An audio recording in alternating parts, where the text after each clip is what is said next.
Góðir Íslendingar, velkomnir að Græna borðinu. Græna borðið þáttur á dagskrá Samstöðvarinnar sem haldið úti af hópi náttúruverndafólks sem telur að þessi málstaður sé einhverju leyti munaðarlaus þessar mundir og þess vegna höfum við komið þessu á dagskrá í þessu jaðarsetta sjónvarpi.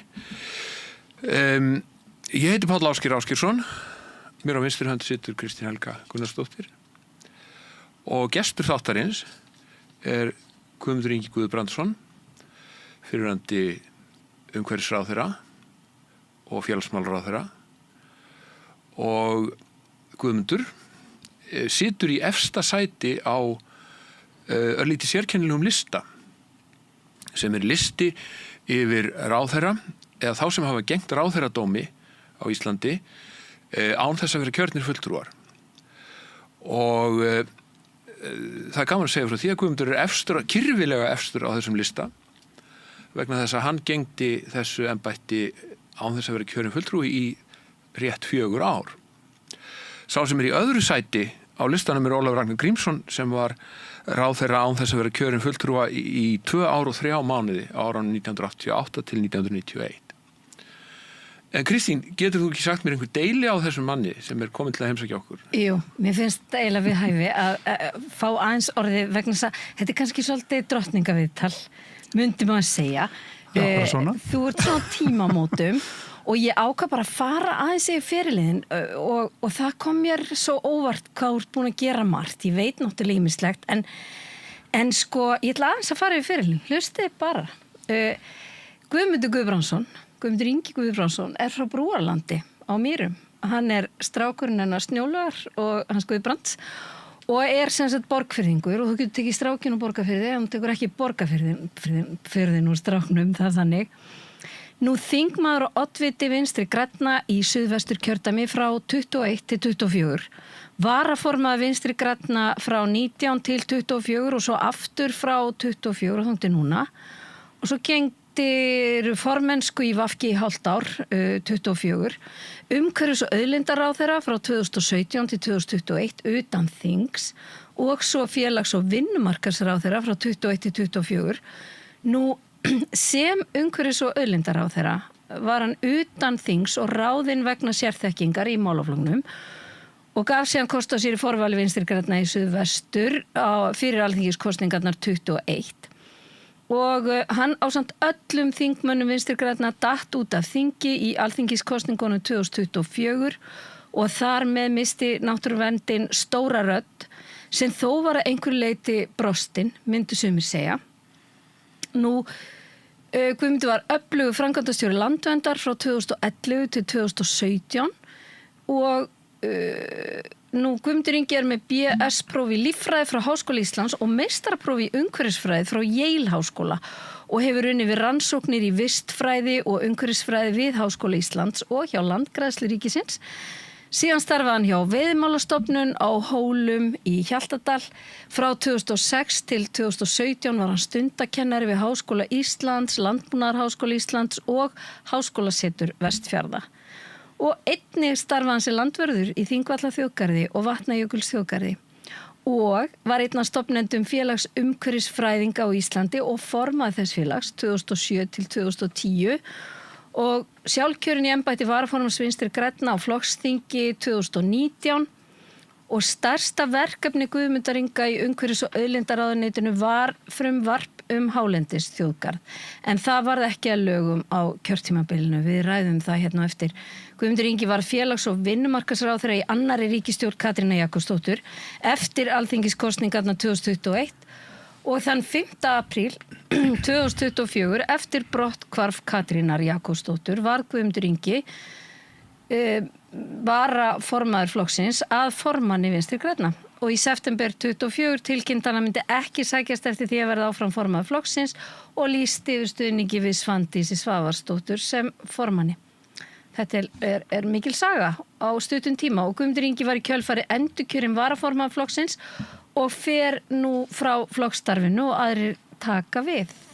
Þessi glæsti ferill setur hlutin aldeilis í samhengi og sýnir finnst mér í rauninni hvað bakslægið stórt í umhverfismálum í dag. Þú ert laus og frjáls og farin úr pólitík, eða hvað? Já, ég allavega farin úr forustu hlutverki í pólitík. Ég gaf reynda kost á mér í stjórn VG núna á landsfundunum og hlaut kosningu þar vegna þess að mér fannst mikilvægt að geta ljáð nýrri forustu krafta mína með formlegum hætti sem svona bara óbreyttur stjórnarmaður. Ég held að það skipti ofboðslega miklu máli í því tómarúmi sem að núna bæði vinstramenn í pólitíkinni og síðan í náttúru og umhverfisverndamálum að það verði til valkostur bæði núna í sveitarstjórnarkosningunum en ekki síður í alþingiskosningunum næstu. Þannig að fólk hafi val það að geta aftur kosið lengra til vinstri og grænni tóna heldur en þá gráu tóna sem við höfum séð slegna. Já, ég myndi segja sérstaklega af núverandi ríkisstjórn en það líka ekkert mótlæti við þeirra áformum inn á þingi eftir að VG og Píratar dött út. En rökrétta spurningin þá væntanlega líka, hvernig langar þig til að leggja þessum málstað lið? Þó þú sért kannski að flytja áfram til nýrar stjórnar VG reynsluðin og þekkingu, sérðu fyrir þér að eru þetta kaflaskipti þar sem þú snýrð baki við pólitíkinni og heldur inn á nýjar lendur? Ég ekki búin að ákveða það. Nei. Það kannski fegurðin í þessu, eða mér finnst það allavega, mér finnst ekki tímabært fyrir mig að taka þessa ákvörðun og ástæðan einfaldlega svo að ég var 7 ár í pólitík, reyndar allan tíma sem ráðherra og það alveg reynir á. Það fækkaði mjög hárunum á höfðinu á mér og skeggið var hvítt og fólk heldur að ég og pappi séum bræður. En ég meina, maður lifir nú bara með því, það nú bara fallegt að eldast. En sko, mér finnst 7 ári í pólitík í sjálfur sér ekkert ofaslega langur tími. Þannig að það getur vel verið, það fyrir bara allt eftir því hvernig aðstæður mínar og hvort að það verður eftirspurn eftir manni, því að það nú einu sinni þannig að stundum meira frambúða, menn heldur en eftirspurn eins og sannaðist í síðustu alþingiskosningu. En ég ekki búin að taka ákvörðun þetta hvort að ég myndi gefa kost á mér aftur. En ég allan búin að stíga til hliðar í forystu VG. Ég lít svo á að það sé mikilvægt að við fáum nýtt blóð þar inn. En það freistandi að spyrja þig að því að þú komst inn í pólitíkin eins og þú segir í rauninni sóttur vegna sérþekkingarðinnar. Þannig að þegar þú kemur inn í þetta starf, þá kemur ekki úr stjórnmálunum. En eiginlega allir aðrir, bæði í ríkisstjórn og þingi náttúrulega eru nánast atvinnu stjórnmálamenn. Munur á þessu, upplifður einhvern kúltúrmun inn í þessum heimi? Sko, ég byrjaði samtímis á 2 nýjum vinnustöðum. Það var annars vegar ráðuneytið og hins vegar alþingi. Þetta eru gríðarlega ólíkir vinnustæðir og báðir þeir talsvert ólíkir því sem ég hafði áður unni við. Það að segja, ég var náttúrulega, eins og þú nefndir, Kristín Helga, framkvæmdastjóri Landverndar. Þannig að ég var hinum með við borðið með við stjórnvöld.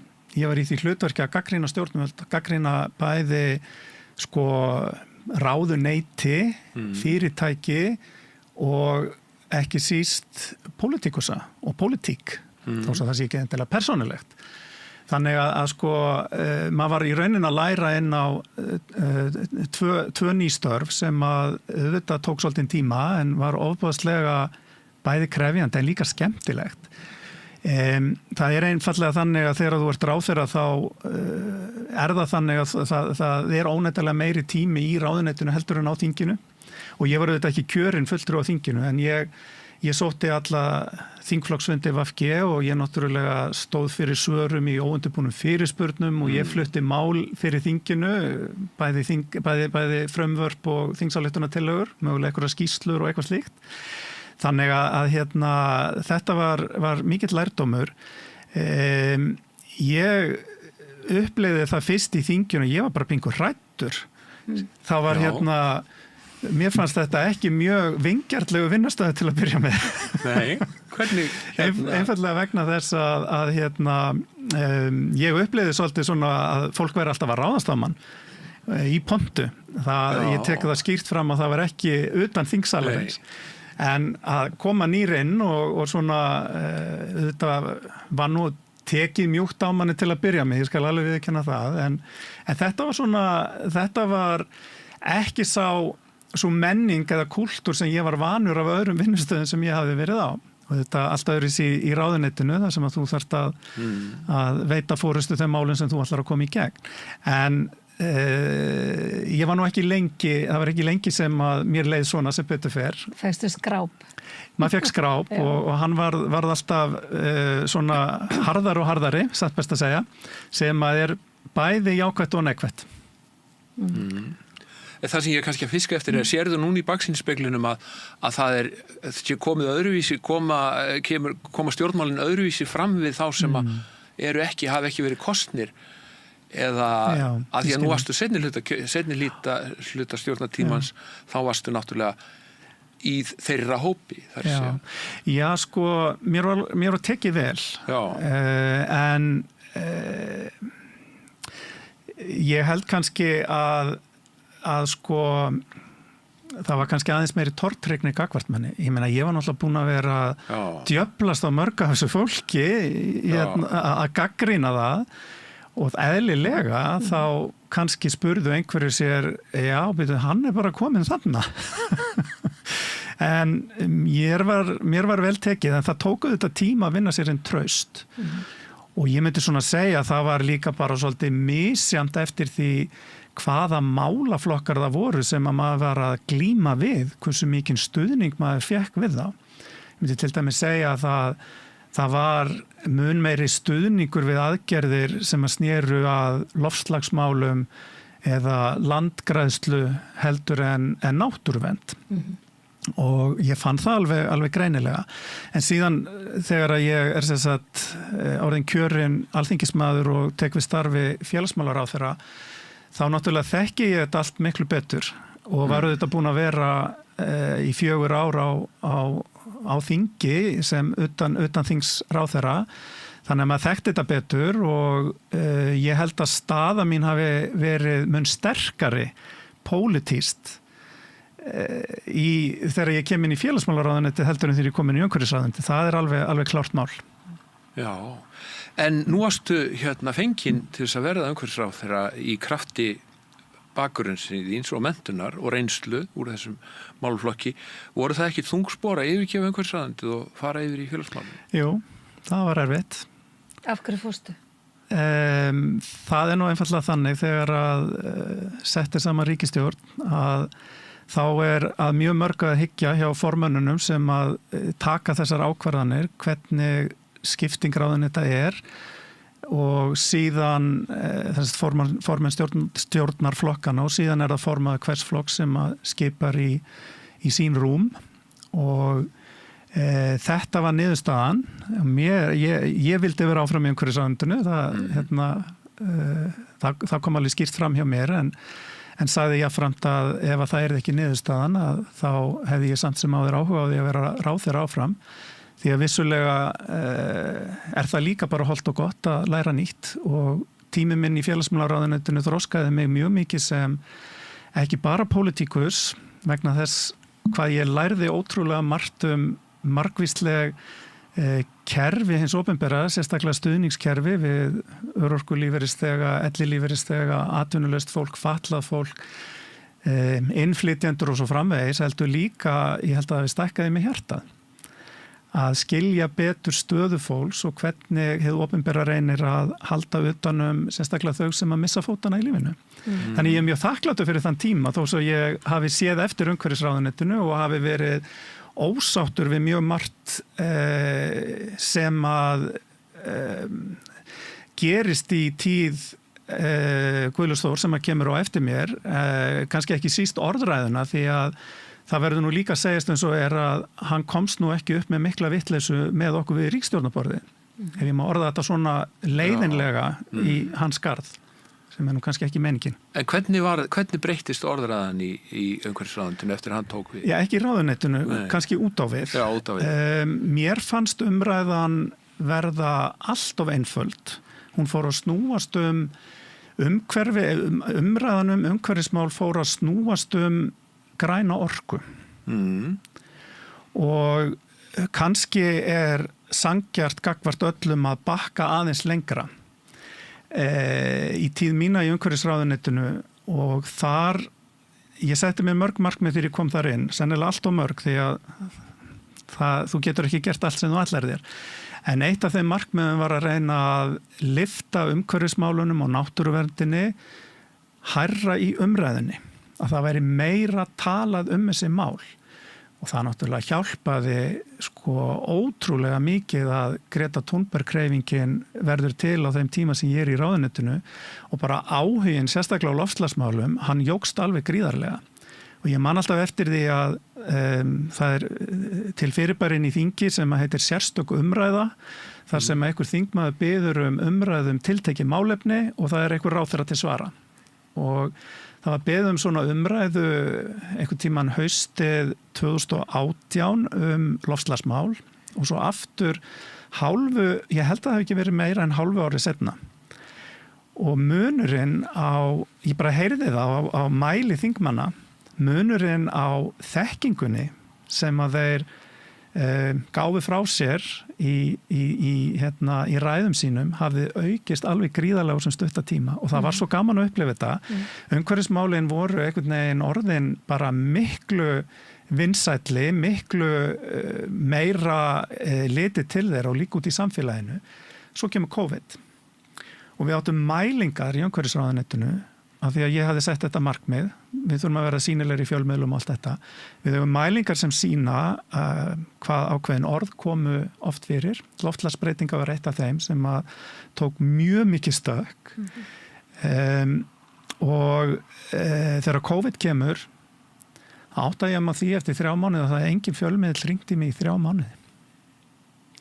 Og ég hugsa, já, þetta var rosalega þægilegt til að byrja með því að ég var mjög mikið í viðtölum fyrir þann tíma. Ég myndi halda 2-3 í viku oft.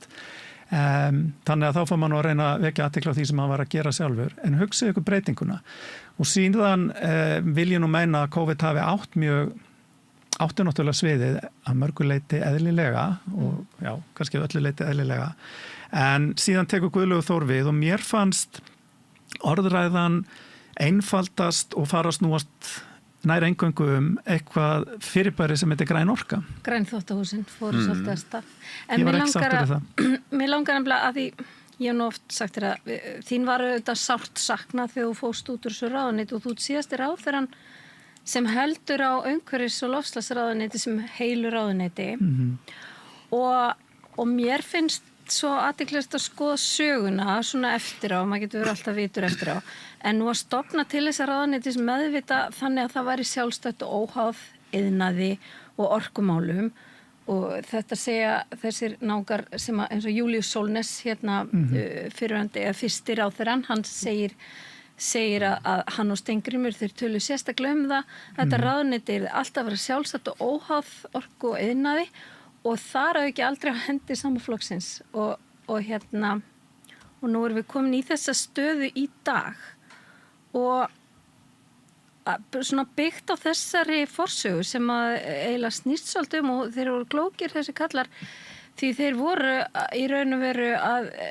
svona íta undir og styrkja lýðræðið og samtalið og eins og Júlíus sagði hérna við borðið, það þurftu að vera átök á milli þessara aðila, það þurftu að vera samtal.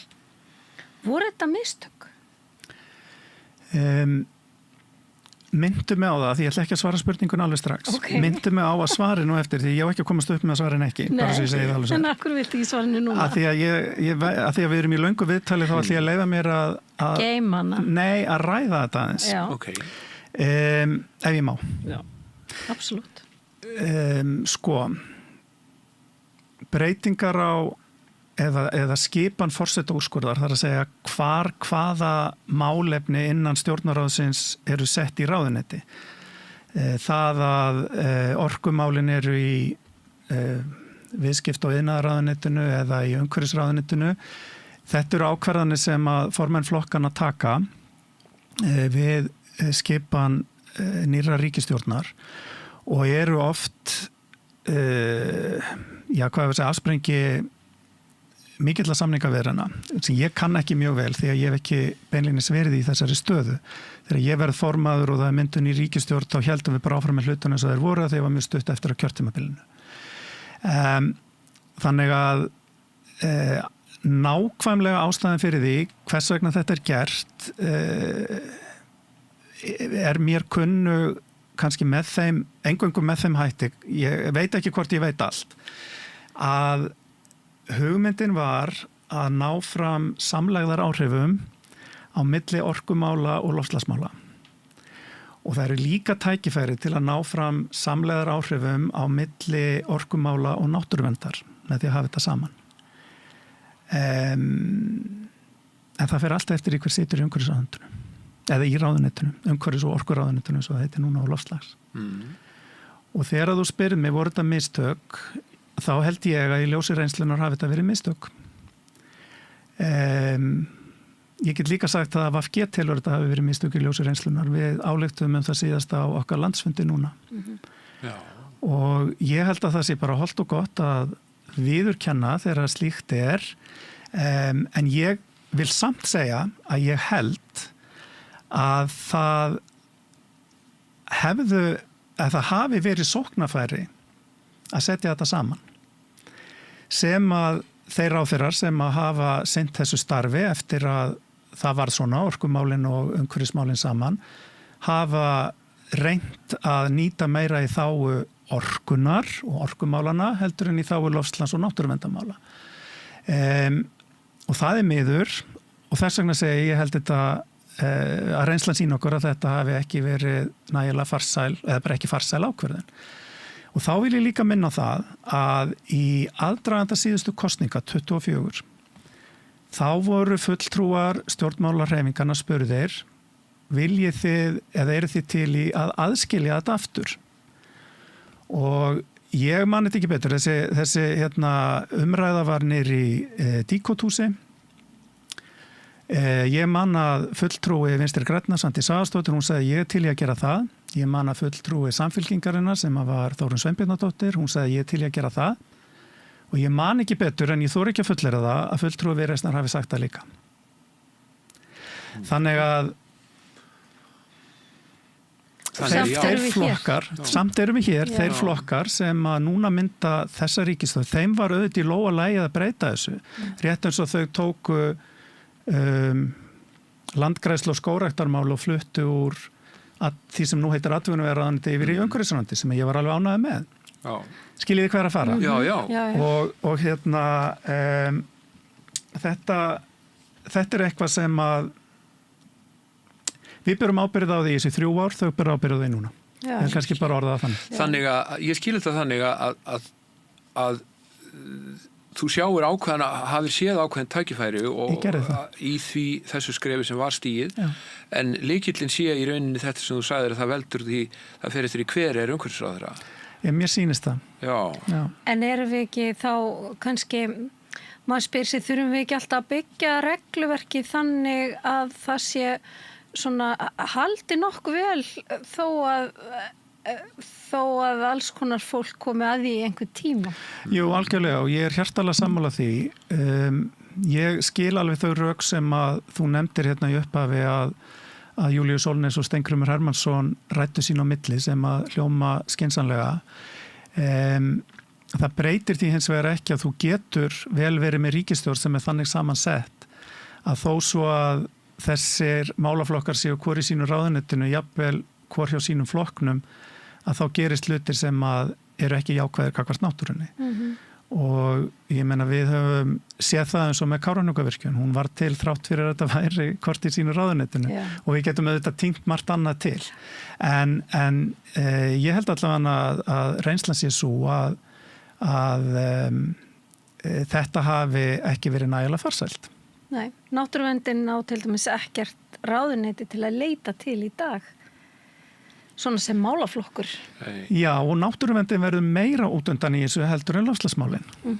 Það er alveg... Náttúruverndin því hefur stundum verið haldið fram að náttúruverndin sé í rauninni munaðarlaus í umhverfi núverandi ríkisstjórnar og eigi í rauninni einhvern veginn engan málsvara og þessi þáttur sem að við höfum haldið úti núna í 5-6 vikur, ég maður það ekki nákvæmlega. Þetta er 50 þátturinn. Já, þetta er 50 þátturinn. Að við höfum ítrekkað leitað eftir því að fá eins og til þess umhverfisráðherra til þess að koma og sitja við þetta borð með okkur og tala um þessi mál, þennan málflokk. En það hefur ekki borið árangur ennþá. Og það var hérna í fyrsta þættinum að þá var talaði Tryggvi Felixson dálítið harkalega það að hann hefði í heilt ár leitað eftir fundi umhverfisráðherra en ekki haft erindi sem við. Og það kannski endurspeglar þetta sem þú hefur verið að segja að það skiptir ekki endilega máli hvernig ráðandið og málaflokkar þessu eru samsettir heldur hver situr í stóli ráðherra. Já, ég er þeirra skoðunar en svo vil ég líka bara horfa á það sjónamið sem að þú ert með Kristín Helga og bara færðir góð rök fyrir að kannski það bara best að hafa þetta ekkert saman. En það er alveg samlegar áhrif með því ef réttir á málum haldi. Það er þessi lýðræðislega, þessi debatt sko sem að manni finnst eitthvað svo hollur á milli ráðuneyta. Fjármálaráðuneytið er að diskutera alls konar útgjöld við önnur ráðuneyti. Mér finnst alltaf svo gaman eins og í Bútan. Þar er umhverfisráðuneytið mikilvægasta ráðuneyti allra ráðuneyta og hefur áhrif inn í öll hinn ráðuneytin. Af því öll mál eru umhverfismál. Einu sem ég sagði góðum maður við mig þegar ég var í umhverfisráðuneytinu, sagði hann við mig, já það er alltaf 2 ráðherrar í hverri ríkisstjórn sem er í stjórnarandstöðu. Það er umhverfisráðherrann og fjármálaráðherrann.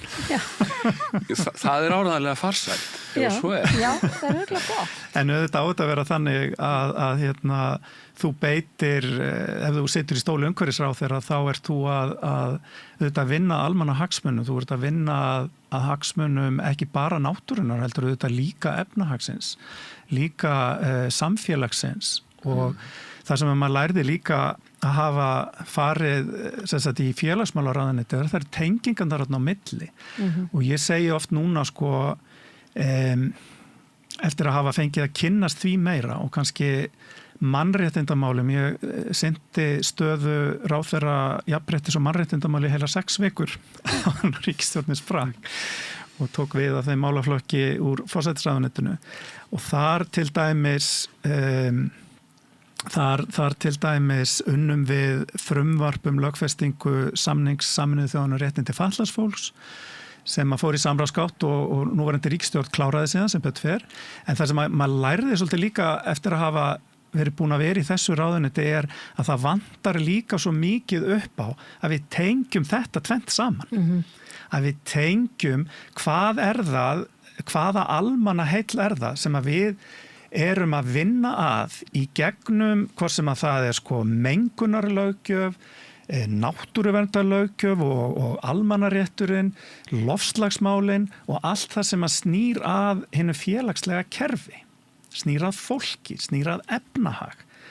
Og ég segi oft að ef að við náum ekki að snúa þeirri þróun við sem að mannkyn er á núna, að loftslagsbreytingarnar verði ofmiklar, að eyðing búsvæða, líffræðilegar fjölbreytni, gróðurs og jarðvegs og svo framvegis verður eins mikill og áætlan eða sem sagt spár gera ráð fyrir, að þá auðvitað þrengist bara alltaf meira og meira að þeim sem að minnst hafa milli handana, að mannréttindum og við fyrir meira það verður meira ófrið í heiminum vegna þess að auðlindirnar eru takmarkað.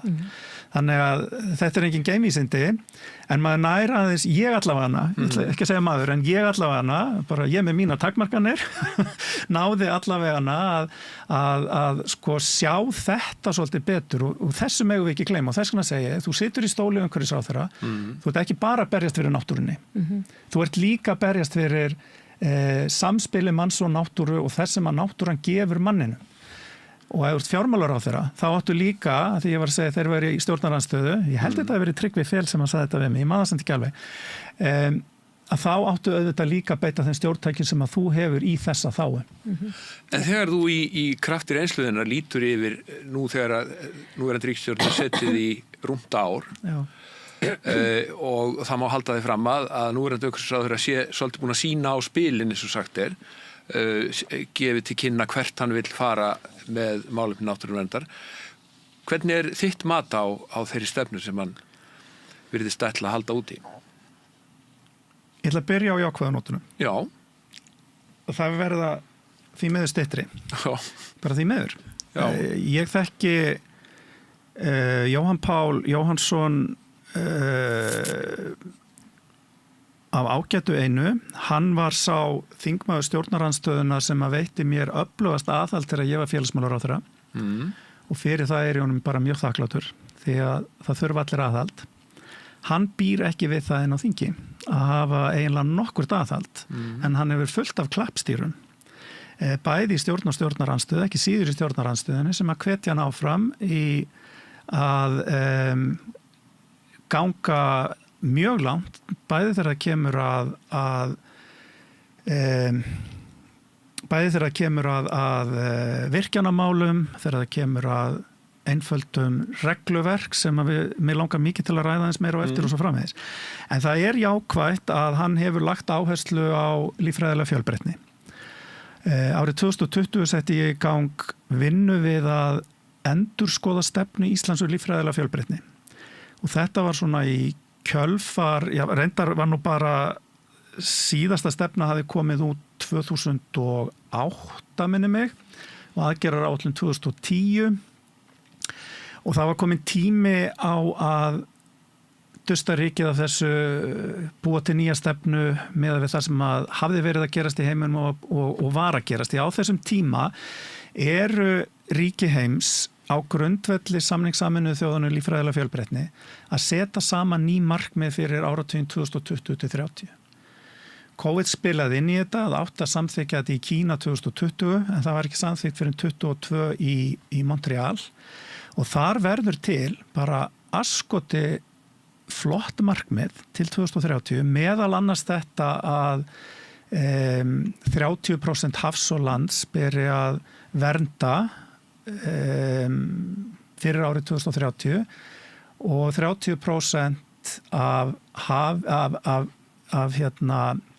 hnignuðu landi eða hafi þar sem að hefur gengið á búsvæði eða annað eigi að endurheimta fyrir 2030. Og núverandi ráðherra hefur lokið við þessa stefnu, gefið hana út og að vinna að aðgerðaráætlun og hann hefur sett endurheimt votlendis og birkiskóga í forgrunn og það verið að vinna aktíkt af því í ráðuneytinu veit ég. Þannig að þetta það góða. Menn eiga það sem þeir eiga. Já. Og ég vil draga þetta fram. Okay. En ég hef hins vegar mjög þungar áhyggjur af því sem að gerast þegar kemur að sérstaklega samspili orkumála og náttúruverndar rammaáætlun. Ég hef áhyggjur af þessu sem er sett í þennan búning að straumlínulag og einfalda regluverk sem að ég hef aldrei getað séð bitna á öðrum í þessu tilfelli en náttúrunni og síðan á möguleikum fólks til þess að taka þátt í ákvarðanatöku. Ég man nú þegar ég var í umhverfisráðuneytinu þá var iðnaðurinn og samtök atvinnulífsins endalaust að tala einföldun regluverks í byggingaiðnaði, byggingareglugerðin. Sá málaflokkur fluttist nú síðan frá mér. Það bitnar líka á þeim sem að síst skildi þegar þú gerist líka breytingar. Þú þarft allavega að fara rosalega varlega. Og auðvitað allt í lagi að reyna að búa til kerfi sem að straumlínu lagaðara eða getur þar sem þú til dæmis að þú sækir alla þjónustu á eitt stað eða leyfisveiting frá einum stað svo framalega sem að tekin tillit til þeirra sem eiga að koma að henni. Það passað upp á að gæði minnki ekki og svo framvegis. En heldur þessar kerfisbreytingar sem hann boðar eftir að koma niður á náttúrunni sérstaklega? Já, ég meina það sem við erum að sjá með rammaáætlun nú bara einfallega það að hann er að færa virkjanahugmyndir úr byggðflokki í nýtingaflokk. Já. Hann er búin að tæma í þeim tillögum sem á að leggja fyrir þingi sem er ekki búið að leggja þingi, er búið að tæma verndaflokk og setja það allt í byggð. Hefur eitthvað verið tekið úr nýtingaflokki og sett í byggð á móti? Nei, ekki svo við vitum. Einhver balans, einhverjar sem hafa verið að þrýsta þannig eða úr byggð í vernd? Nei. Og þetta er bara grímulaus að mínum mati þóknun við orkuiðnaðinn og það sem að hann byggir á. Geðþóttaákvarðanir sem eru teknar þvert gegn því mati sérfræðinga sem er innbyggt inn í það kerfi sem að við samþyktum á þingi 2011 þegar að Samfylkingin og VG samanstóðu að því að koma rammaáætlunin á. Myndirðu ganga svo langt að segja að þetta væri svona skemmdarverk á rammaáætlun? Er verið að eyðileggja hana sem svona hlutlaust greiningartæki eða mæltæki? Það er verið að millja hana niður að mínum mati. Já. Ég get ekkert séð annað en að það sé. Og það er munur á því að ráðherra, verkefnisstjórn rammaáætlunar, faghóparnir og allt apparatið í kringum rammaáætlun er ráðherra til ráðgjafar. Kemur með tillögu til ráðherra. Já. Ráðherran ber síðan alltaf ábyrgð á því hvað hann fer með inn í þingið. Mér finnst eðlilegast að ráðherran gerir sem minnstar breytingar á því sem kemur frá hans faglegu ráðgjöfum. Af því að það er byggt á vísindarlegu mati og yfirveguðum úttekt. Já, og það kann vel að vera í einhverjum tilfellum geti það verið mat ráðuneytisins að það vanti gögn eitthvað staðar og það þurfi að gera einhverja breytingar eitthvað svoleiðis. En í langflestum tilfellum nú bara búið að fara rosalega vel yfir það og það er hluta því sem rammaáætlun gerir. Síðan þegar inn í þingi er komið að þá geta tekist á sjónarmið, verndar og nýtingar. Og þau sjónarmið rekast eða rákust, allavega í þann tíma sem ég var í pólitíkinni og ég meina allan okkar tíma þá hafa verið mismunandi raddir upp á þingi þangað til núna í þessum málum og þá hafa þingmenn eða þingheimur hefur bara algjörlega fullt vald til þess að breyta þessu eins og þeim sýnist en eftir því sem að ráðherran fylgir meira hennum faglega mati að þá er líklega að það haldi betur eftir að í þingið er komið og að tilfæringar inn í þinginu séu þá frekar til þess að fækka virkjanahugmyndum í nýtingu, fækka virkjanahugmyndum í vernd vegna þess að það næst ekki samstæðum það, næst ekki pólitísk samstæðum Skiljið þið hvað er að fara? Já. Og það er miklu alvarlegra mínu mati þegar ráðherran fer að krukka í þessu og sérstaklega náttúrulega að færa úr byggðflokki í nýtingu og þó svo það væri þó allavega alltaf eðlilegra að stækka byggðflokkin að mínum mati vegna þess að þá ert allavega ekki að taka afstöðu eins og þó svo að það liggi eitthvað gögn á bakveiða. En hvar er meinið, þú talar ekkert aðhald en fullt af klappstýrum eins og staðan í dag þau breystu þetta alveg gríðarlega landslægi þannig á þingi ummæli fjalli hér við borðið í liðinu viku Sigmundur Ernir, stjórnarþingmaður sagði þrýsting hagsmuna aflana lobbyistana og samtaka iðnar og atvinnulífs aldrei hafa verið meiri en nú og það sem meira væri að það væri mun illskettari þrýstingur og nú spyr ég, er þingið rekið orðið út úr þessum stofnunum eða fannst þú fyrir því sem ráðherra og þingmaður að svona væri ástandið? Nú veit ég náttúrulega ekki nákvæmlega hvernig þetta er núna en ég bara heyri bæði það sem þið segið og maður hefur séð meiri undiröldu orkugeirans þar með talið ríkisfyrirtækisins Landsvirkjunar, bara með ummælum forstjóra Landsvirkjunar í þá átt að það þurfa að gera meira, hraðar og ráðherran fer þar fremstur í flokki að mínum mati. Og það kannski það sem að mér finnst hafa svolítið breyst. Sko þegar ég stíg inn í umhverfisráðuneyti, ég meina fólkið í orkugeranum vissi alveg hvar það hafði mig. Og það kannski vissi að það þurfti að bíða mig af sér. Skiljiði? Og það bara kannski gerði það. Ég hitti að sjálfsögðu fulltrúa orkufyrirtækjana þegar ég var ráðherra sjálfsögðu. Og þau færðu rök fyrir sínu máli og svo framvegis. Ég fann hins vegar miklu meira fyrir áhuga út í samfélaginu hjá sveitarfélögum og einstaklingum að ráðast í friðlýsingar, að vernda landið, af því að það fólk vissi líka að þar sló mitt hjarta. Og við til dæmis, ég get nefnt 2 dæmi, Goðafoss, þar sem að sveitarfélagið og landeigendur óskuðu eftir því að við friðlýstum.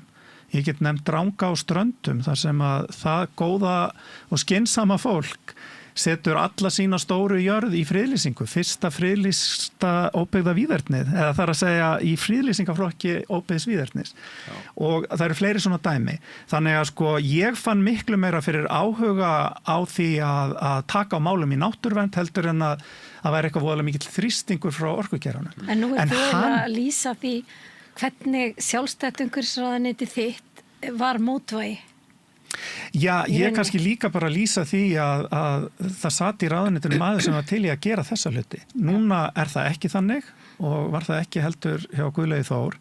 Þannig að þá er miklu meira lag fyrir orkugeiran að sækja fram. En heldur þessi sanngjarnt að segja að þessi svona umskipti hafi kannski byrjað í tíð Guðlaugs Þórs þegar farið að tala orkuskiptin og þá verður svona til þessi hugmynd að það sé alveg nauðsynlegt að rjúfa eitthvað sem menn kölluðu kyrrstöðu í orkuöflunarmálum og það var komið á flot þessari hugmynd orkuskipti sem að væri ekki hægt að leysa nema með stórfelldri aukningu.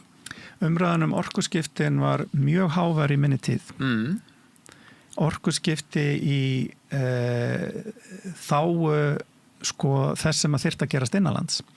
Við vorum með mjög öfluga styrki þegar kom til dæmis að rafbílum og öðru slíku, vorum í öðru sæti á eftir Noregi í nýskráningu rafbíla, þannig að umræðan orkuskiptin, hún var á flegi ferð þegar ég var í ráðuneytinu líka út í samfélaginu. Okay. Umræðan grænu orkuna byrjar hjá Guðlaugi Þór, sem er svona eitthvað annað orð sem að næri yfir meira en bara orkuskipti, heldur líka að beisla orku í þágu ýmislegs annars heldur en orkuskipta.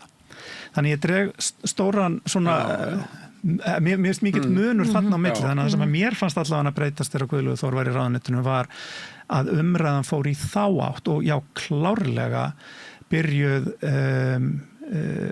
þessi bylgja hjá orkugeiranum þá en hann hafi svona lagt grunninn og nú þetta ríkisstjórn sé í rauninni að fylgja þessari bylgju á eftir en svona bylgjur hafa verið svo oft áður og ég er ekki að segja að ég hafi verið eitthvað bara, ég var geggjaður ræðislegur svo ég er ekki að segja það, en ég bara segja að ég var ekki eins móttækilegur fyrir þessu, það var fullt af ráðherrum á undan mér, bæði í umhverfisráðuneytinu og þegar ráðuneyti sem orkumálin voru í sem voru mjög móttækileg fyrir þessu. Ég man eftir því bara í ríkisstjórninni 2013-16 og maður hjá Landvernd að berjast í allskyns náttúruverndarmálum og átti sína bandamenn inn í þingjunni í allskyns flokkum, aðalega náttúrulega stjórnarandstöðinni, þannig að sko þetta líka sveiflast. Og vonandi kemur svo tími aftur að við fáum öflugt fólk þarna inn. En ég hef þungar áhyggjur af því að sko, mér langar að draga eitt fram. Ég held að sko Munurinn svolítið núna og þess vegna held ég orkugeirin sé líka bara að verða svona ennþá hvað maður að segja ágengari heldur en maður jafnvel séð stundum áður þó svo að ég meina fyrir Kárahnjúka og þegar það átti nú að koma Þjórsárverum fyrir Kattanes og allt þetta var nú alveg rosalegur ágangur og böðla og djöfla gangur í gangi sko. En nema hvað að allan þennan tíma meiri segja hérna fyrir 25 árum þá hafa yfirleitt verið þingmenn innan þessara flokka sem að við getum sagt að séu kannski svona meira virkjanasinnaðar eins og Sjálfstæðisflokks og Framsóknarflokks. Við getum bara nefnt Katrínu Fjellsteð, þingmann Sjálfstæðisflokksins eða Ólaf Örn Haraldsson, þingmann Framsóknarflokksins. Og það líka ákveðið aðhald þá innan þeirra flokka fyrir nú síðan utan að sjálfsögðu sem að kannski skipta ennþá meira máli að það voru náttúruverndarsinnar inn í Vinstri grænum, inn í Pírötum og líka inn í Samfylkingunni. Þannig að breytingin ekki bara svo að kannski, og nú ætlum ég að leyfa mér að segja að VG og Píratar hafi svona verið öflugastir í náttúruverndar baráttunni inn á þingi.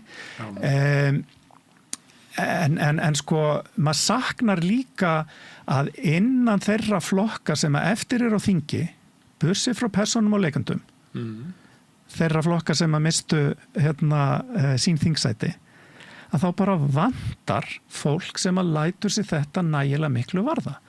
Og ég meina, þá ætla ég ekki að gera lítið úr okkar ágæta forseta Alþingis, Þórunni Sveinbjarnardóttur, sem mikill náttúruverndarsinni. Fyrrverandi umhverfisráðherra og hefur alla tíð talað máli náttúrunnar og umhverfisins, en hún forseti Alþingis og bara ekki í stöðu, þannig að hún kannski mjög gott með að beita sér dagstælega allavega ekki umræðum í þinginu.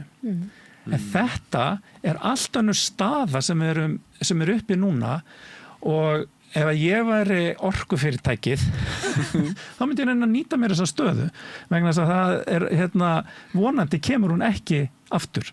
Það eru kjörnar aðstæður fyrir þau að þrýsta á stjórnvöld, þrýsta á ráðherrann, þrýsta á þingið að keyra eins mikið að breytingum í gegn sem að koma sér vel fyrir þau og illa fyrir almenningssamráð og náttúru Íslands. Þannig að það það sem við erum að upplifa núna. Já, og þess vegna skiptir líka alveg ofboðslega miklu máli að mótstaðan, að því hún ekki á þingi núna, að hún í rauninni bara hjá félagasamtökum. Hjá umhverfisverndar, náttúruverndarsamtökum og ég meina við í VG erum að setja fram líka ályktanir og eitthvað slíkt og ég bara óska einskis heitar en að náttúruverndar hreyfingunni vaxi ásmegin núna við þessar aðstæður og við sameinumst það að vera það mótvægi sem við þurfum virkilega vera á þessum viðsjárverðu tímum því að það ekki öðrum að dreifa heldur en okkur sem að höfum látið okkur þessi mál varða og þar skipta umhverfis- og náttúruverndarsamtökin mestu máli eins og staðan núna og það þarf líka að reyna að afla sér fylgjenda innan þeirra stjórnmálaflokka sem eru á þingi núna og ná röddum þeirra, fá þau til þess að tala máli náttúrunnar og vera mótstaða við margt af því sem að koma fram frá ríkisstjórninni.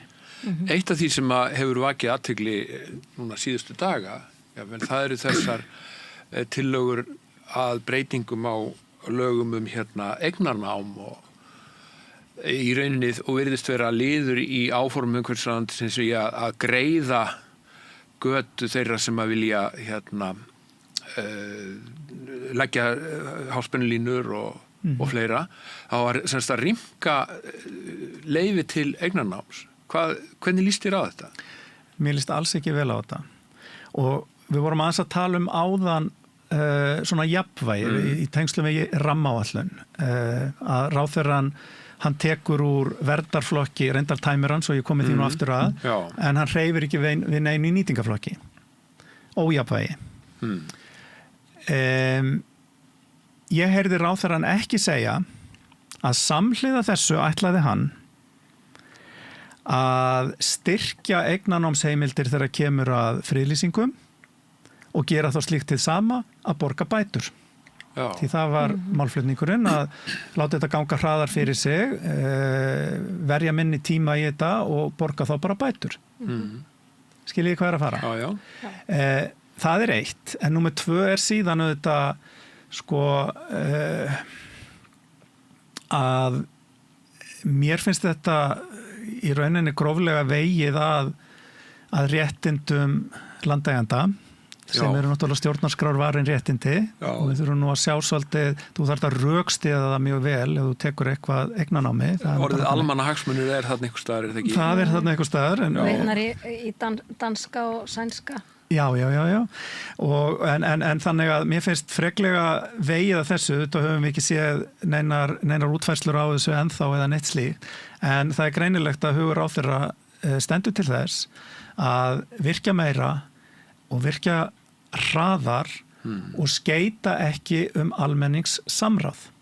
Hvort sem að það er frá landeigendum í þessu tilfelli eða frá einstaklingum sem að láta sig náttúru og umhverfisvernd varða og þar með talið umhverfisverndarsamtökum. Og þá getum við farið að tína til Árósasamningin sem að flokkur þessa ráðherra stóð að ásamt Vinstri grænum að koma á í vinstri stjórninni og er fóstraður í hans ráðuneyti líka og hann ber ábyrgð á. Og er mjög dýrmætur samningur. Afskaplega dýrmætur samningur. Og mikilvægur fyrir félagasamtök til dæmis eins og landvernd. Og við eigum núna 15 árum eftir að hann tók hér gildi ekki að vera að horfa til þess að skerða réttindi almennings- og félagasamtaka hvort sem að það er til þáttöku eða að láta reyna á ákvarðanir stjórnvalda gagvart úrskurðarnefndum eða slíku, heldur eigum að vera að sækja fram í þessum þáttökuréttindum.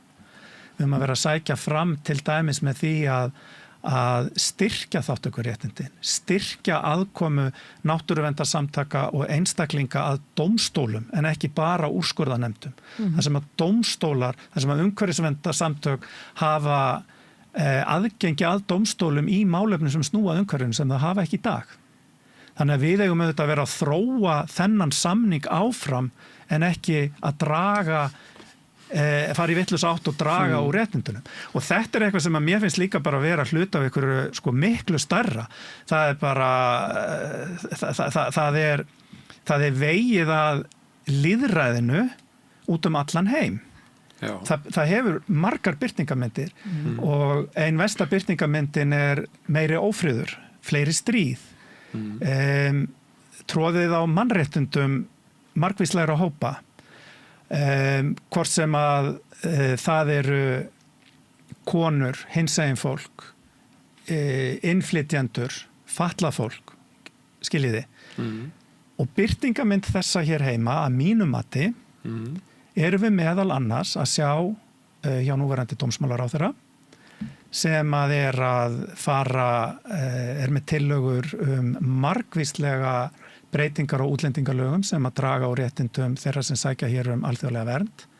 Við erum að sjá birtingamyndina í því að það bólar ekkert á stefnu málefni innflytjenda á Íslandi sem var reyndar unnin í minni tíð í félagsmálaráðuneytinu í mjög víðtæku samræði við innflytjendur út allt land og var sett kyrfilega ofan í skúfu af Ingu Sæland og ég vona Ragnar Þór og ég hvet hann til þess að hann taki hana upp og þetta er að birtast í því sem við erum að sjá gerast í umhverfismálunum.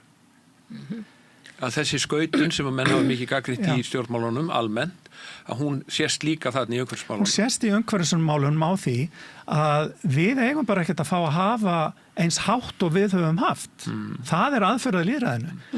En ef við reynum að horfa á stórmyndina og reynum að átta okkur á því hvað það er í rauninni sem að vakir fyrir núverandi stjórnvöldum í þessum efnum, af því að það er ekki eins og þau séu beinlínis að segja okkur það, þá staldrar maður við þessi áform að koma aukinni vindorku inn í orkuframleiðsluna og setja hana undir rammaáætlun, það er að segja skilgreina vindorkukosti sem í byggð vernd eða nýtingu. Og þess vegna þá kannski tilfellið að það sé svona mikil áhersla á aukið framboð af vatnsorku.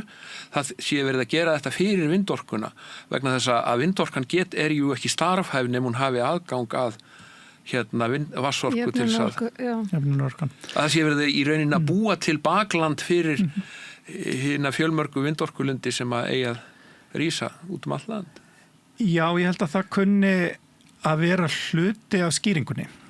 En hinn hlutin bara að það eru ákveðnir vatnsaflskostir sem að eru komnir það langt í undirbúningi að það eru auðvelt að grípa til þeirra. Sérstaklega ég nú þá að hugsa til neðri hluta Þjórsár. Og það náttúrulega sem að gerðist í meðförum þingsins núna á þeirri rammaáætlun sem að umhverfisráðherra lagði fram fyrir þingið, ætli það hafi ekki verið í haust og var verið að afgreiða bara núna daginn, að þar fer til dæmis Skrokkaldu virkjun sem inn á miðju hálendi Íslands í nýtingaflokk. Og þetta eitthvað sem að náttúruverndarsinnar og þingi hafa staðið algjöra vörðum að reyna að halda þessum virkjunum fyrir utan hálendi Íslands. Það mætti segja það saman neðri hluta Þjórsár, en nú ég að einbeita mér á hálendinu. Þá erum við komin á hálendisþjóðgarð. Þá erum við komin á hálendinu, en við vorum samt að tala um vindinn. Já, ég ætla rétt aðeins að ávarpa það. Að hluta til, en við megum ekki gleyma því að í núverandi regluverki að þá heyrir vindorku hugmyndir á landi heyra undir rammaáætlun. Við megum ekki gleyma því. Okay. Hins vegar, þá hefur verið ákall það að ná betur utanum stefnumótun hvar eigum við að hafa þetta og hvar eigum við ekki að hafa þetta. Og ég satt nú í ríkisstjórn sem umhverfisráðherra með 2 flokkum sem að eru ekki þekktastir stjórnmálaflokka á Íslandi fyrir að vera miklir talsmenn náttúruverndar eða umhverfismála. Það var bara þannig. Við náðum ákveðinni niðurstöðu í þessum vindorkumálum og ég lagði frumvarp fyrir þingið þess efnis. Ég var ekki 100% ánægður með það, þeir voru alls ekki 100% ánægður með það, en það gerði ráð fyrir því að ákveðin svæði á landinu, þar með talin öll friðlýst svæði, þar með talið, ef ég man þetta rétt, þjóðlendur innan hálendislínunar sem að Guðlaugur Þór meiri segja breytti í bara alla miðhálendislínu, þannig að hann gekk aðeins lengra þar sem að ég hældi honum fyrir, þannig að það komi nú fram hér. Allavega það sem var verið að reyna að búa til stefnumörkun utan það hvar á þetta ekki að vera og hvar getur þetta síðan verið eftir að hafa farið í gegnum skoðun á því hvaða áhrif þetta hefur. Og við erum bara ekki ennþá komin þarna.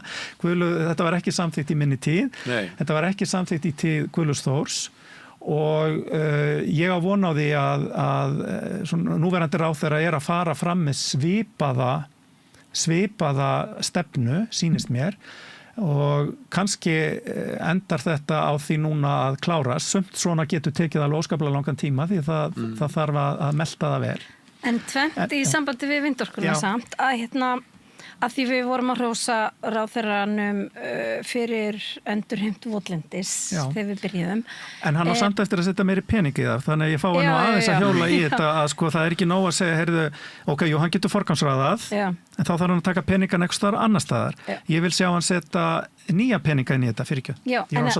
En ég alveg sammála og líka það að ég ætla ekki að fara að klappa þetta upp vegna þess að öll þessi vindorku áform sem að á borðinu 43 talsins eru meira og minna inn á ósnertu votlendi sem að þarf ekki endurheimta. Það þarna, það Melrakkaslétta, það Vesturlandi, það alls konar dásemdarstaðir. Þannig að bara svo það sé sagt, þar votlendi sem að bara targeterað og líka það að við erum að bíða eftir þessari stefnu frá þinginu og frá ráðherra sem kemur aldrei á sama tíma fer af stað vindorkuver í Vaðöldu inn á hálendi.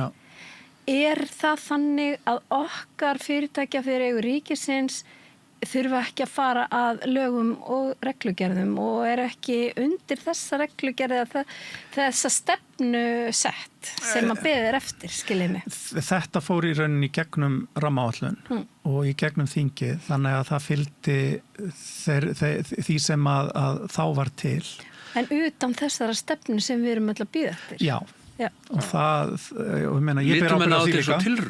Ég ber ábyrgð á því líka, ég ætla bara alveg að axla mín ábyrgð, en ég var inn í þinginu þegar þetta var gert, sko. Og hvernig var þetta, lítum menn á þetta sem einhverja tilraunastarfsemi, að þetta prófa að setja upp einn lund þarna í Þjórsdalnum? Ekki segja lundur. Já, ekki segja, nei, ég veit í vindorku verð. Ég held að svona það hafi verið vilji fyrir því að allavega, það væri þá allavega ríkisfyrirtækið sem að myndi gera þetta, myndi þá allavega að halda utanum þetta umdeilt og ég bara gerir mig fyllilega grein fyrir því. Ég held sko að því hún nefnir cirka 40 hugmyndir, mjög mislangt komnar og þetta nú bara, sem maður segir heima í sveitin, að míga utan í sko. Þú ert að míga utan í allt sem þú getur til þess að reyna að tryggja þér það í framtíðinni. Já, en leið er búið að leggja gríðarlega mikla peninga í alls konar skýrslugerðir og tilraunamöstur og mismikið vissulega, en bara sammála, þetta hefur þetta er mjög umfangsmikið og eiginlega allt einkaaðilar. Og það er auðvitað það sem er mjög erfitt í þessu umhverfi að við getum að einkaaðilar í rauninni megi fara í orkuöflun. Ég meina, horfiði bara á það sem að gerist þegar HS Orka, ekki þegar hún er seld, en nokkrum árum seinna, þegar að það verður eldgos á þessu svæði. Já. Hverjir fari að borga það að verja innviðina þarna? Það gerðum við. Það gerðum við.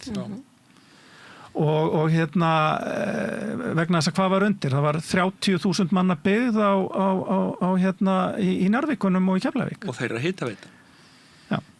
Skiljiði. Það er auðvelt að skilja þetta.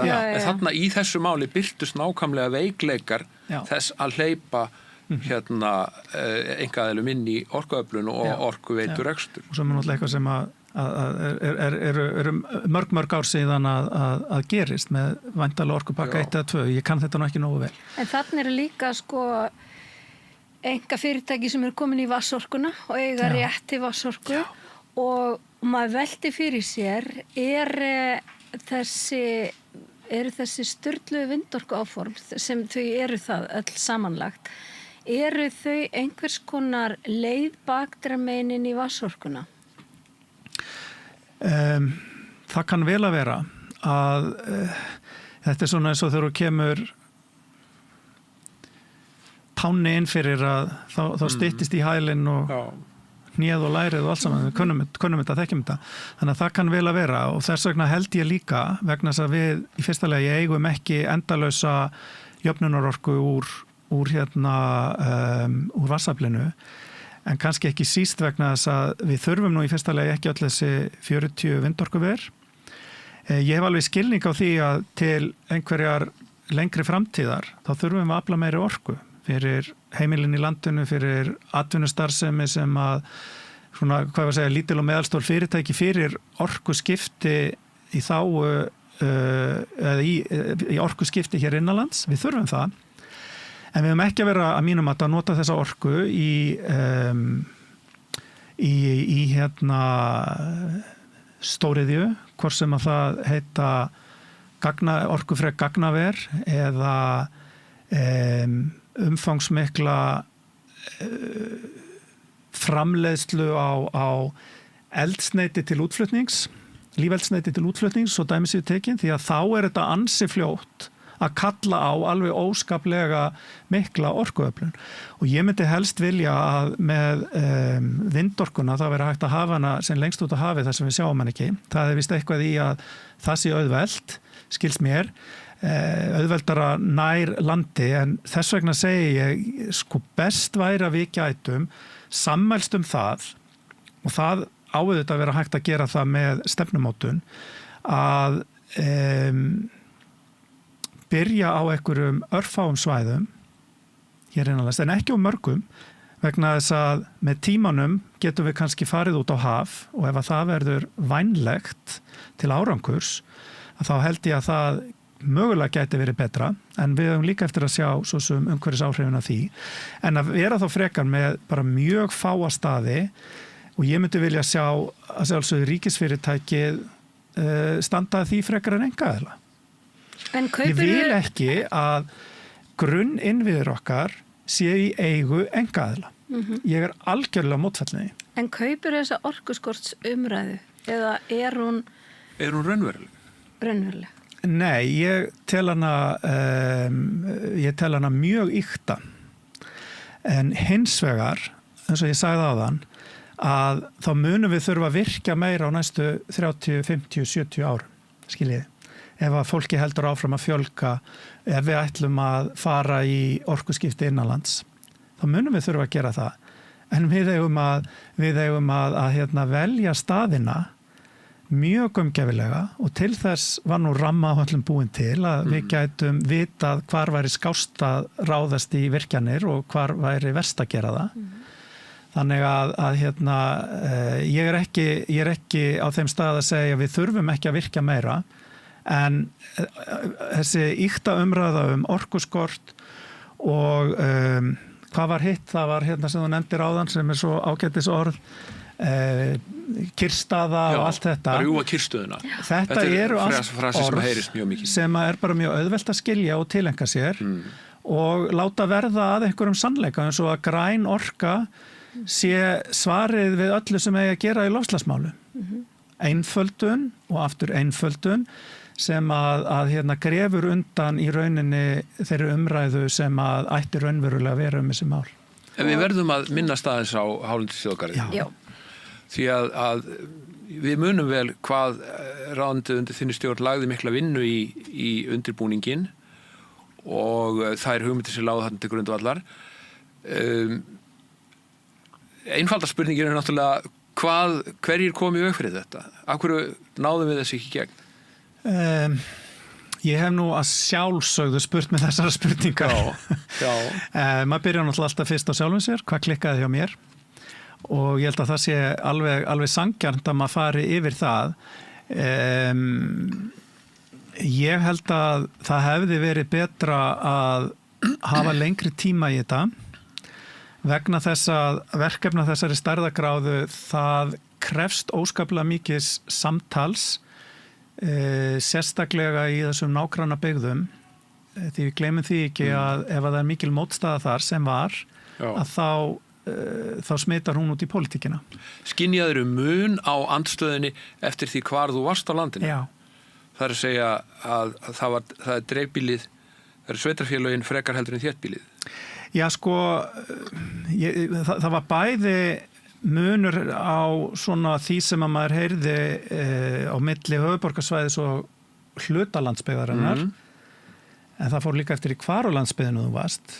Vestfirðingar voru ekkit voðalega mikið að pæla í þessu.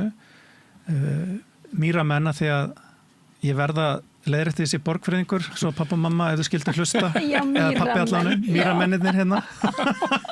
Mýramenn. Að voru kannski minna að pæla í þessu, en ég fann mun á milli sveitarfélaga sem áttu land að þessu svæði. Auðvitað þau sem eru sko Vatnajökulsþjóðgarðs megin, búin að á þessum tíma var hann búin að vera til í 10 ár, þau þekktu kerfið, við ætlum að nota sama kerfi og í Vatnajökulsþjóðgarði, rík aðkoma heimamanna, ekkert ánægja með allt. Nei. Ég meina, er lífið þannig eða? Nei. Þannig að en ánægja með mjög margt. En hún var mismunandi og ég meina við stækkuðum Vatnajökulsþjóðgarð, bara talsvert mikið. En bara til þess að skýra það, að þá, sem sagt, það er satt að þau sveitarfélög sem höfðu reynslu af samstarfinu við Vatnajökulsþjóðgarð, þau voru ekki á móti hálendisþjóðgarðinum. Nei. Þannig að það var, ég veigra mér við að segja vanþekking, en reynsla þeirra var sem sagt nógu jákvæð til þess að og þess vegna segi ég held að það hefði verið betra að hafa lengri tíma, það hefði verið betra ef að COVID hefði ekki komið inn í, vegna þess að okkur var uppálagt að koma ekki fram með önnur mál inn í þingið þegar COVID var að byrja og maður bara varð við því. Ég var hins vegar nokkurn veginn tilbúin með frumvarpið og hefði komið fram með það vorinu vorið 2020, ég kem fram með það hausti 2020. Þannig að það spilaði inn í. Tímafaktorinn í lokin, hann var erfiður. En ef ég líti minn eigin barm, ég held að maður hefði þurft að leggja ennþá meiri áherslu á meira samtal við sveitarfélögin og þá sem að hafa hagsmuni inn á hálendinu, en sérstaklega sveitarfélögin og upprekstrarfélög á þessum svæðum. Það var samt alveg, ég fór í mjög margar ferðir að hitta fólk og sérstaklega sveitarstjórnirnar og þú veist, þetta potaðist í rétta átt og það var í sömu sveitarfélögunum voru byrjaðar að koma fram hugmyndur gætum við mögulega gert svona. Meðan í öðrum sveitarfélögum var bara algjör andstaða.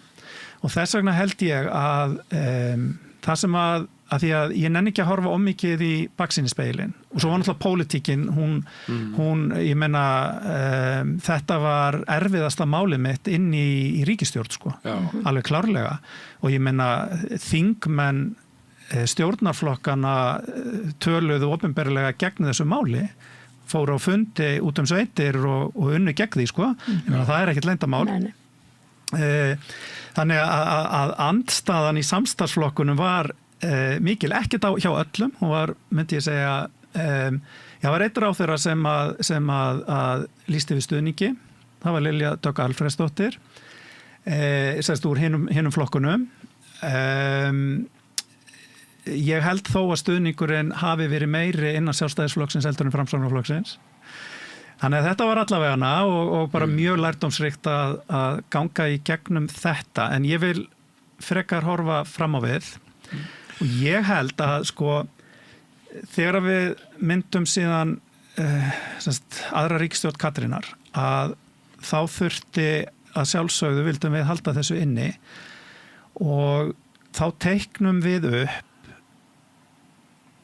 hálendisþjóðgarð sem fyrsta skref sem að væru jöklarnir og þau friðlýstu svæði sem að þegar eru til staðar á hálendinu. Þetta átti að verða þá byrjunin og síðan kom Guðlaugur Þór þess ekki framkvæmt því miður, en ég held ennþá að þetta sé það sem að stjórnvöld eigi að gera. Og þá erum við að tala um Langjökul, Hofsjökul, Vatnajökul og svo Friðlandið af Fjallabaki. Já, og Kerlingafjöll, Hveravelli brúar þetta. Og það eru fleiri jöklar heldur en þessir, glemum því ekki.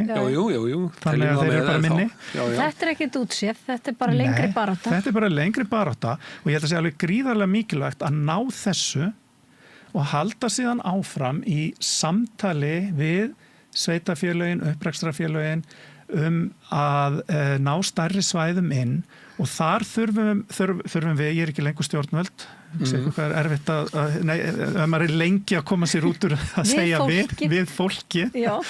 En því þarf að stýra af stjórnvöldum og af ráðuneyti umhverfismála að fara í það samtal með hvaða hætti getum við tryggt vernd þessa svæðis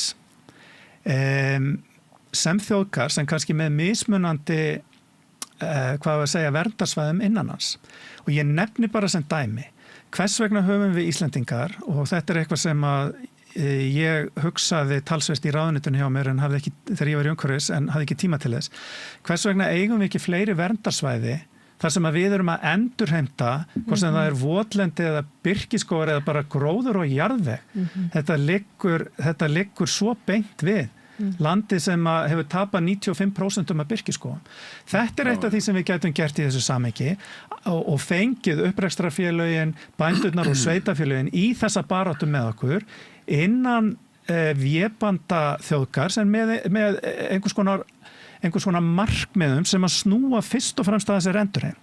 Hvernig getum við haldið utanum og tryggt að þau menningarlegu verðmæti sem að felast í göngum og réttum geti viðhaldið sér og og það er ekki eins og við höfum verið að mæla mót því en það þarf að tryggja það og þjóðgarður á að geta ýtt undir að við viðhöldum þessum hefðum okkar með því að aðstoða og vera til stuðnings við þessar athafnir okkar mannana sem eru nú eitt af skemmtilegasta sem okkur sveitafólkinu, eða sem eru fætt og uppalinn í sveit finnst allavega á haustin. Skiljið hvað að fara. Já, og þetta var alveg að vera hægt. En heldurðu að tíminn sem hefur liðið frá því að þetta þjóðgarðsmál var síðasta dagskrá, Já. þar sem að samfélagið hefur fylgst með vaxandi eða svona upplifað fleiri afleiðingar af mjög miklum ferðamannastraumi og vaxandi ásókn ferðaþjónustunnar í hálendið. Heldur að viðhorfin séu kannski að smátt að breytast? Í sveitarfélögunum? Í sveitarfélögunum. Sko, ég fann mjög lítið fyrir því að sveitarfélögin hefðu afgerandi áhyggjur af því að það yrði hætt við virkjanir inn á hálendinu. Og þar höfðum við líka rammaáætlunina og það var auðvelt að segja að rammaáætlunin ákvarðar það, ekki þjóðgarður. En við förum hins vegar ekki að virkin í þjóðgarði. Það sem að sveitarfélögin höfðu meiri áhyggjur af var til dæmis beitaréttindin. Þá höfðum við ekki lagaramma til þess að taka á beitarmálum. Hann var reyndar, ég fyrir ekki með rétt mál, við höfum ekki regluverk byggt á lagaramma, því að 2018 þá fer ég með í gegnum þingið breytingar á landgræðslulögum sem að hafa ákvæði sjálfbæra nýtingu lands og grundvelli þeirra var síðan verið í minni tíð að búa til reglugerð sjálfbæra nýtingu lands og hún var síðan gefin út af Bjarkey Olsen þegar hún var í matvælaráðuneytinu 2024. Þannig að ég sagði þegar við vorum að ræða þessi mál, það önnur löggjöf sem tekur á þessu en reglugerðin hins vegar ekki tilbúin. Hún tilbúin núna, þannig að við erum komið með fleiri amboð. Já. Þannig að bursi frá hálendisþjóðgarði, þá bara löggjöf sem gildur sjálfbæra nýtingu lands og af hverju eigum við ekki að nýta landið okkar með sjálfbærum hætti rétt eins og hafið. Skiljið hvað að fara. Og þess vegna held ég að við séum mögulega komin með fleiri góð amboð til þess að ná þessu fram, en það gerist ekki nema við náum betra samtali við fólk og finnum staðbundna lausnir. Já, en þá erum við eiginlega komin að Evrópusambandinu. Já.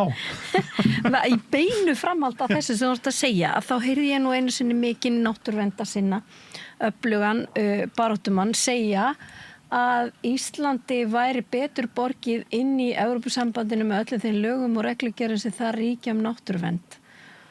Og í ljósi þeirrar umræði sem að fara að stað í samfélaginu, þá hvað sýnst þér? ESB draumalandið? Sko, ég hef alltaf sagt ESB að það eru kostir og gallar, eins og ég held að sé nú í flestu svona. Og eitt af kostunum við Evrópusambandið klárlega, og það höfum við auðvitað tekið upp í gegnum EES-samningin, margvísleg umhverfislöggjöf.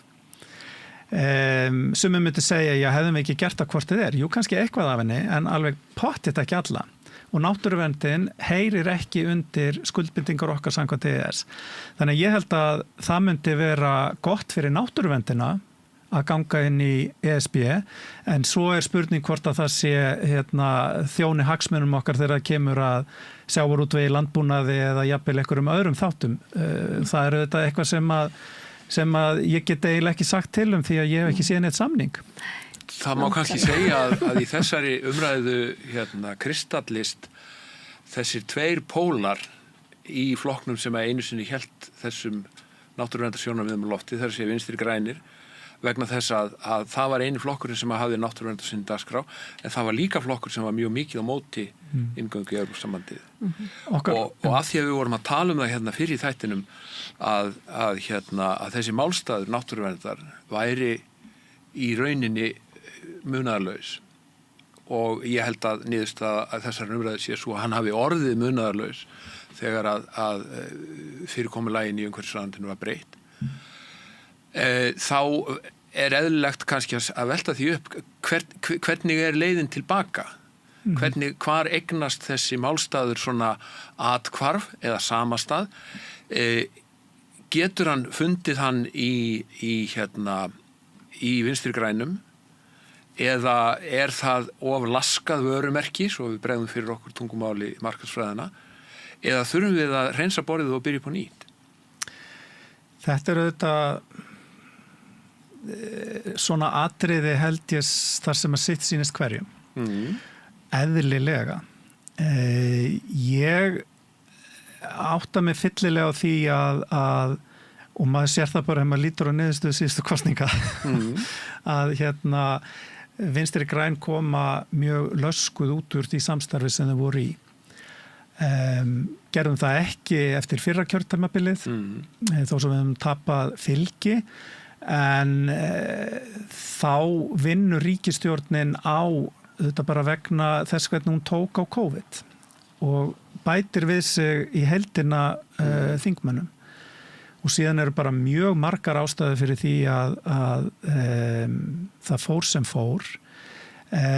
Varðandi náttúruverndina að ég skal ekki segja, ég náttúrulega í stöðu hafandi bæði verið þingmaður þarna og síðan náttúrulega ráðherra málaflokksins en þegar ég horfi á VG og náttúruverndina þá horfi ég á þá staðreynd að þegar að við höfum verið með umhverfisráðuneytið og ég vil meina líka þegar við höfum verið í ríkisstjórn og sem við höfum ekki haft það en sérstaklega þegar við höfum haft ráðuneytið þá hafa gerst hlutir horfum bara aftur til vinstristjórnarinnar þar sem að lögin rammaáætlun eru sett, Árósasamningurinn kemur inn, ný náttúruverndarlög, við getum hort á mína tíð í ráðuneytinu þar sem að lagaramminn sem ég var að lýsa hér var komin, við lögðum áherslu á að fjármagna umhverfismálin, stjórnsýsla loftslagsmála var tekin í gegn og þeim málaflokki ánum að gefa miklu meira vægi innan stjórnarráðsins. Það var ráðist í fjölda friðlýsinga, landgræðslu og skógræktarhlutin, sú löggjöf tekin í gegn og svo margt fleira. Þannig að mér finnst Vinstri græn hafa sýnt það í verki að þau hafa haldið náttúruverndinni á lofti.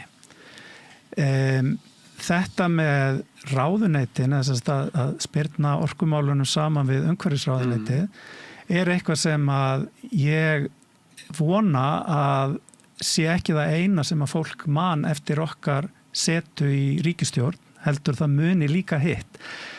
Að þessu sögðu veit ég bara ekki alveg hvað svarið er. Er hægt að finna þessum málefnum farveginn af VG? Ég held að það sé hægt. Ég meina stefna okkar er svo róttækasta af öllum flokkum sem að eru í brölti, ef maður ekki orðað þannig, hvað sem þeir eru á þingi eða ekki þegar það kemur að umhverfis- og náttúruverndarmálum. Píratarnir hafa líka verið mjög sterkir. Verður eitthvað nýtt að verða til? Það getur vel verið að verði til, en þá bara verður það til og við tökum á því. En það er pláss fyrir þennan málstað innan Vinstri grænna hefur verið og er áfram og ég fann það mjög á landsfundunum okkar helgina að svo er. Við vorum til dæmis með öfluga ályktun sem að snýr í rauninni akkurat að þessum kjarna sem við vorum að ræða hvert ríkisstjórnin er að stefna í þessum málaflokki. Þannig að það er pláss fyrir þessi sjónum og líka fyrir fólk til þess að koma og hafa áhrif. Ég held að sé óhætt að segja að það er mikil eftirspurn. Þannig að við erum farin sem við vorum þarna í það er mikil eftirspurn eftir þessum málstað út í samfélaginu. Já. Og þú talar Pírata líka, ég menna mögulega bandalag margra. En ég held að umræðan sé svona nokkurn veginn tæmt að sinni og við erum náttúrulega hæst ánað með að hafa fengið í fyrsta sinn umhverfisráðherra að borðinu þó hann sé ekki lengur. Við vorum náttúrulega með Júlíus, fyrsta umhverfisráðherra. Já, fyrirgefðu. Nú tölum við bara áfram við umhverfisráðherra þó við fáum ekki viðtal við þennan eina. Markmiðið er að fá alla sem hafa gengt þessu embætti að þessu borði til að tala þetta. Guðmundur Ingi, við þakka þér kærlega fyrir komuna. Kristín. Takk fyrir spjalli. Takk kærlega fyrir, þetta er virkilega gaman. Og við þjóðina vil ég náttúrulega segja það að hún á að fylgjast með þessum þætti, vegna að þetta er eini staðurinn, opinberi vettvangurinn í íslensku samfélagi þar sem er talað af einhverju viti náttúruvernd og umhverfismál. Takk fyrir.